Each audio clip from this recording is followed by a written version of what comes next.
Граф, огромный кобель немецкой овчарки, начал спать в снегу возле своей будки. После 3 часов наблюдения его хозяин решил выяснить причину. То, что он обнаружил внутри, было совершенно шокирующим. Андрей был ошеломлен, когда пес зарычал на него. Он вырастил графа с крохотного щенка, и эти двое всегда были лучшими друзьями. Он снова подошел к будке, и пес отреагировал точно так же. Он встал между ним и конурой, тихо рыча, как бы предупреждая Андрея не подходить ближе. Снег хрустел под ногами мужчины, когда он сделал шаг в сторону. В тот же момент граф перестал рычать. «Что такое, мальчик?» – тихо спросил он. «Что у тебя там?» Граф вилял хвостом и опустил голову, затем подошел к Андрею, чтобы тот почесал его. Андрей решил, что конфликт окончен, поэтому сделал шаг в сторону и снова направился к будке. Но граф снова встал перед ним и принял угрожающую позу.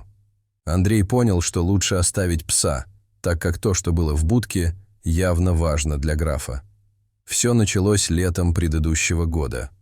Андрей, увлекавшийся плотницким делом, построил великолепную конуру для графа.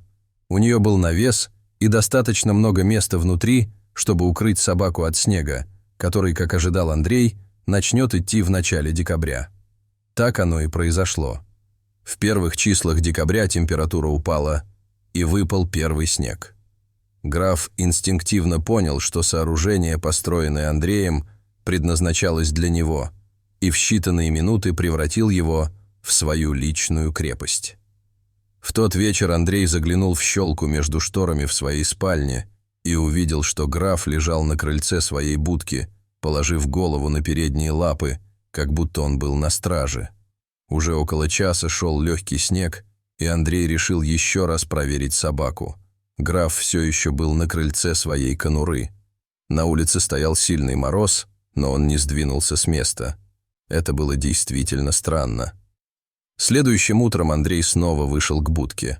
Граф вскочил на ноги, когда увидел хозяина, но когда Андрей попытался подойти ко входу в конуру, пес снова встал перед ним точно так же, как и вчера. Затем немецкая овчарка посмотрела на своего хозяина с мольбой, как будто говоря: «Пожалуйста, не пытайся снова». Как только Андрей делал движение в сторону входа в будку, раздавалось тихое рычание.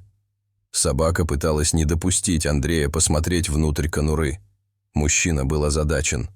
Он понятия не имел, что и думать о странном поведении графа, но затем он придумал план. Он быстро пошел к двери на кухню. Оказавшись внутри, он взял стейк из холодильника и начал нарезать его на мелкие кусочки. Это было любимое лакомство графа. Собака не сможет устоять перед миской мелконарезанного стейка. В этом Андрей был уверен. Единственная сложность заключалась в том, чтобы убедить графа прийти на кухню. С миской в руке Андрей вышел на улицу и подошел к будке. Как и раньше, граф подпрыгнул, чтобы поприветствовать его. Андрей сел на корточки и поиграл с собакой. Затем он достал миску из-за спины и дал графу понюхать. Собака чуть не подпрыгнула от возбуждения. Ничто не приводило ее в такой восторг, как кусочки свежего стейка. Но когда Андрей отошел с миской и позвал графа, это выглядело подозрительно. Обычно он получал лакомство у своей будки, а теперь хозяин хотел, чтобы он пошел за ним на кухню. Граф был в замешательстве. Он оглянулся на будку и тихо заскулил. Затем, видимо, решив, что все будет хорошо, он последовал за Андреем на кухню. Собака вбежала вслед за хозяином и радостно прыгала, не сводя глаз с миски. Первая часть плана Андрея была выполнена в совершенстве. Он поставил миску на пол в дальнем углу кухни и снова погладил собаку. Граф принялся за еду. Он не пытался съесть весь стейк сразу, как сделали бы большинство других собак. Вместо этого он, казалось, наслаждался каждым кусочком. А теперь настала пора для второй части его плана. Андрей медленно поднялся. Он шел спиной к двери, не спуская глаз с собаки. Граф не обращал на него никакого внимания. Мужчина вышел из кухни и закрыл за собой дверь. Вторая часть была успешно выполнена. Он направился к конуре. Граф понял о хитрости, как только дверь кухни закрылась. Пес скреб дверь и жалобно скулил. Когда стало ясно, что Андрей игнорирует его, он побежал в гостиную. Там были большие окна, и граф мог видеть оттуда свою будку. Он увидел, как Андрей идет к ней, и это расстроило его еще больше. Он залаял громче и подпрыгнул к окну. Андрей услышал шум внутри дома и обернулся. Там был граф, сердито глядящий на него.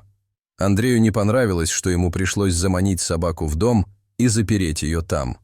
Это казалось предательством по отношению к лучшему другу, как будто это как-то разрушит доверие, которое установилось между ними с тех пор, как граф был щенком.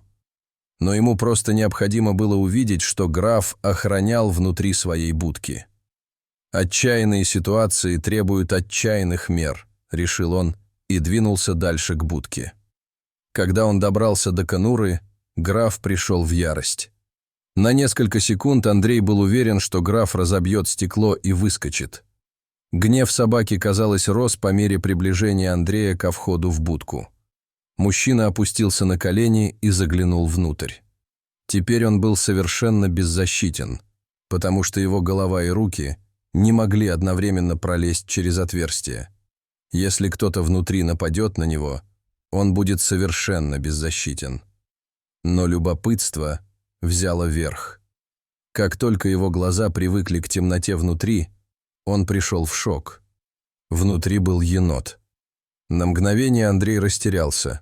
В обычной ситуации енот должен был бы просто сбежать, но этот стоял на своем точно так же, как граф. Он что-то защищал. Затем Андрей увидел это. Сначала он заметил только одного детеныша енота, затем увидел остальных. В общем, он насчитал 6 малышей. Андрей сразу понял, что матери-еноту нужно было безопасное место, чтобы родить, когда пошел ранний снег.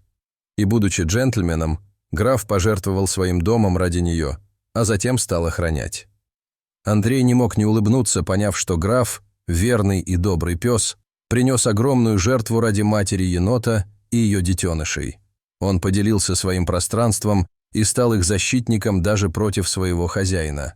По мере того, как дни превращались в недели, Андрей решил создать уютное убежище для семьи енотов неподалеку. Он сделал удобное гнездо и позаботился о том, чтобы у них было безопасное место для проживания.